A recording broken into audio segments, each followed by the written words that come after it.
Hey guys, Dr. Decks here. Today we're going to talk about how to transform your deck into a year-round living space. So if you like this video, don't forget to click that subscribe button.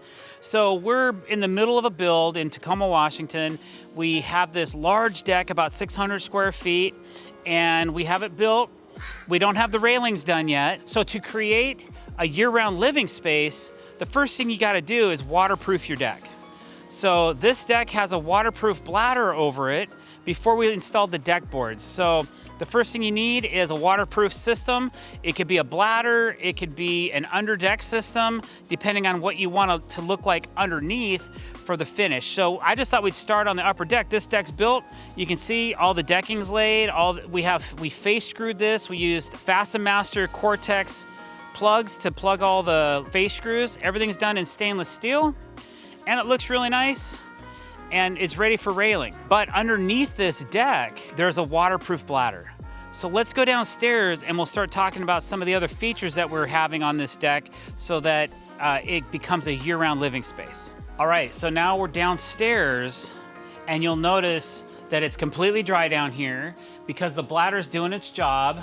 You can look up here and see all the waterproof EPDM pond liner that has been installed, and it's doing its job. We have had a gutter installed, so all the EPDM baffles that we made drop into this gutter, and then all that water is brought down to the end of this gutter, and then it drains into a downspout that ties into the existing drainage of the house.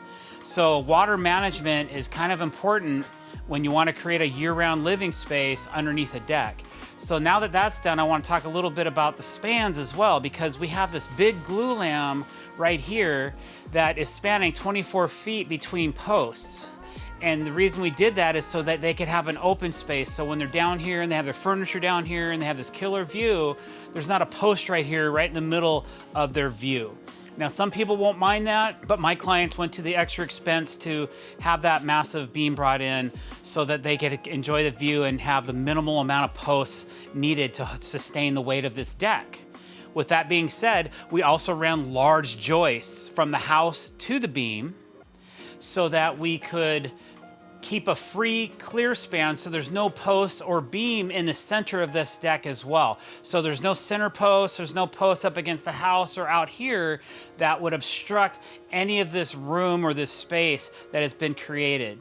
So now that we have the zone of what we want, they brought in electricians and they're wiring everything up for light and heaters and switches, so that they can just turn the lights on and off. They can also turn on a switch to turn on the heaters. They're putting 4 heaters in here, so there's gonna be plenty of warmth for all their furniture. They're putting in some couches and tables and stuff down here to make this a really nice livable space. So infrared indirect heat, and then also a bunch of can lights so that they can dim those or make them bright, or whatever the mood is that they want as far as lighting goes. They're gonna have all that installed down here as well. And on top of that, we're also gonna have some lighting on the upper part of the deck with the crystal rail that we're using by Regal Ideas. So that's gonna be another cool feature that we're gonna be adding to this as well for up top. I know it's not downstairs livable lighting space, but it's gonna be a really nice accent when they wanna have a little bit extra light on the upper part of the deck. The electricians are almost finished. They'll come in and get their inspection. The final thing we're gonna do is soffit the underside of all this framing. So once all the electrical's done, everything's identified, then we can come in and hang all of our soffitting underneath here. And actually for this job, we're using TimberTech decking as our soffit.